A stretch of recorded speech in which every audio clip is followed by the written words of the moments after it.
احمس نے ابن بریدہ سے، انہوں نے یحییٰ بن یعمر سے روایت کی، انہوں نے کہا کہ سب سے پہلا شخص جس نے بصرہ میں تقدیر سے انکار کی بات کی معبد جہنی تھا۔ میں یعنی یحییٰ اور حمید بن عبد الرحمن حمیری حج یا عمرے کے ارادے سے نکلے۔ ہم نے آپس میں کہا کاش رسول اللہ صلی اللہ علیہ وسلم کے صحابہ میں سے کسی کے ساتھ ہماری ملاقات ہو جائے تو ہم ان سے تقدیر کے بارے میں ان آج کل کے لوگوں کی کہی ہوئی باتوں کے متعلق دریافت کر لیں۔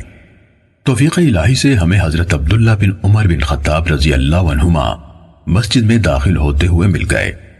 میں اور میرے ساتھی نے ان کو درمیان میں لے لیا، ایک ان کی دائیں طرف تھا اور دوسرا ان کی بائیں طرف۔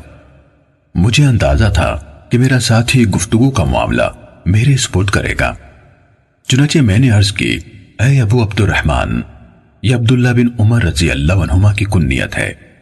واقع یہ ہے کہ ہماری طرف کچھ ایسے لوگ ظاہر ہوئے جو قرآن مجید پڑھتے ہیں اور علم حاصل کرتے ہیں، اور ان کے حالات بیان کیے۔ ان لوگوں کا خیال ہے کہ تقدیر کچھ نہیں، یعنی ہر کام نئے سرے سے ہو رہا ہے، یعنی پہلے سے اس بارے میں نہ کچھ طے ہے نہ اللہ کو اس کا علم ہے۔ ابن عمر رضی اللہ عنہما نے فرمایا، جب تمہاری ان لوگوں سے ملاقات ہو تو انہیں بتا دینا کہ میں ان سے بری ہوں اور وہ مجھ سے بری ہیں۔ اس ذات کی قسم جس کے نام کے ساتھ عبداللہ بن عمر حلف اٹھاتا ہے، اگر ان میں سے کسی کے پاس احد پہاڑ کے برابر سونا ہو اور وہ اسے خرچ بھی کر دے تو اللہ تعالیٰ اس کی طرف سے اس کو قبول نہیں فرمائے گا یہاں تک کہ وہ تقدیر پر ایمان لے آئے۔ پھر کہا، مجھے میرے والد عمر ابن خطاب رضی اللہ عنہ نے بتایا، ایک دن ہم رسول اللہ صلی اللہ علیہ وآلہ وسلم کی خدمت میں حاضر تھے کہ اچانک ایک شخص ہمارے سامنے نمودار ہوا۔ اس کے کپڑے انتہائی سفید اور بال انتہائی سیاہ تھے۔ اس پر سفر کا کوئی اثر دکھائی دیتا تھا، نہ ہم میں سے کوئی اسے پہچانتا تھا، حتیٰ کہ وہ آ کر نبی اکرم صلی اللہ علیہ وسلم کے پاس بیٹھ گیا اور اپنے گھٹنے آپ کے گھٹنوں سے ملا دیے اور اپنے ہاتھ آپ صلی اللہ علیہ وآلہ وسلم کی رانوں پر رکھ دیے اور کہا، اے محمد صلی اللہ علیہ وسلم، مجھے اسلام کے بارے میں بتائیے۔ رسول اللہ صلی اللہ علیہ وسلم نے فرمایا، اسلام یہ ہے کہ تم اس بات کی گواہی دو کہ اللہ تعالیٰ کے سوا کوئی عبادت کے لائق نہیں اور محمد صلی اللہ علیہ وسلم اس کے رسول ہیں۔ نماز کا اہتمام کرو، زکوٰۃ ادا کرو، رمضان کے روزے رکھو، اور اگر اللہ کے گھر تک راستہ طے کرنے کی استطاعت ہو تو اس کا حج کرو۔ اس نے کہا، آپ نے سچ فرمایا۔ حضرت عمر رضی اللہ عنہ نے کہا، ہمیں اس پر تعجب ہوا کہ آپ سے پوچھتا ہے اور خود ہی آپ کی تصدیق کرتا ہے۔ اس نے کہا، مجھے ایمان کے بارے میں بتائیے۔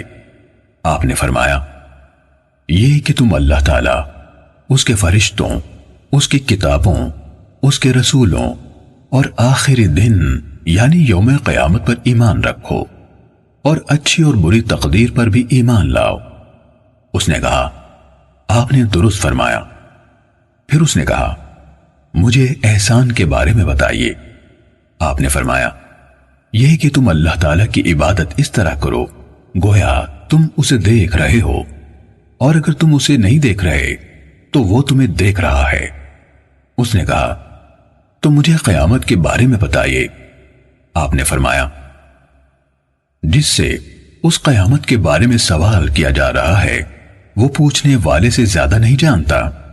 اس نے کہا، تو مجھے اس کی علامات بتا دیجئے۔ آپ نے فرمایا، علامات یہ ہیں کہ لونڈی اپنی مالکہ کو جنم دے، اور یہ کہ تم ننگے پاؤں، ننگے بدن، محتاج، بکریاں چرانے والوں کو دیکھو کہ وہ اونچی سے اونچی عمارتیں بنانے میں ایک دوسرے کے ساتھ مقابلہ کر رہے ہیں۔ حضرت عمر رضی اللہ عنہ نے کہا، پھر وہ سائل چلا گیا۔ میں کچھ دیر اسی عالم میں رہا، پھر آپ صلی اللہ علیہ وآلہ وسلم نے مجھ سے کہا، اے عمر، تمہیں معلوم ہے کہ پوچھنے والا کون تھا؟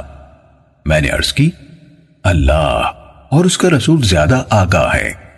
آپ صلی اللہ علیہ وآلہ وسلم نے فرمایا، وہ جبرائیل تھے، تمہارے پاس آئے تھے، تمہیں تمہارا دین سکھا رہے تھے۔